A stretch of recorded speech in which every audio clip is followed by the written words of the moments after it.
So how do you get clients that will actually pay you well and like really well so that you can be a full-time freelancer and not work 1,000-hour weeks? It's a great question, and I'll break it down for you. The first and most important part is you are your personal brand.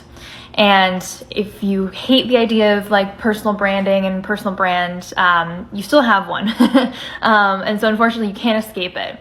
And I learned this over the last year where about a year ago, I decided to get a new headshot, redo my entire website, hire a professional designer to redesign it.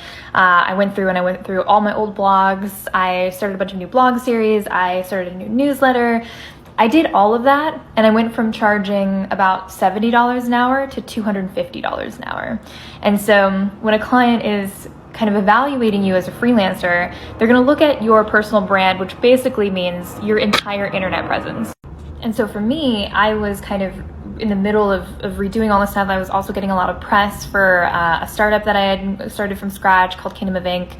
And I had kind of like hit this trajectory with everything that I was doing. But the difference was because I was still doing all of the things I'm doing now back then. Granted, I have more experience now and I've worked on some more high profile things, but the big difference between now and a year ago is my web presence basically reflects my experience and my value as a writer and a freelancer, and chronicles the press that I've gotten, the accomplishments that I have, everything that I know in my heart makes me a good freelancer and a good writer. I was able to externalize and make it really easy for people to find. So those higher paying clients are going to be looking for freelancers that fit the kind of the idea in their head that they have of a potential team member.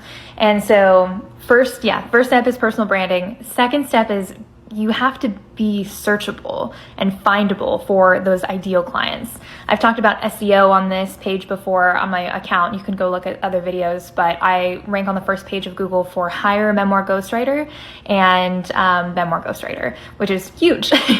And so a lot of my clients find me through my website, through LinkedIn, through Upwork. And so there's a lot of different funnels for the way that people can find me. So I have a better shot of getting the best of the best clients because I'm very searchable. I have a really solid personal brand. I have a lot of experience.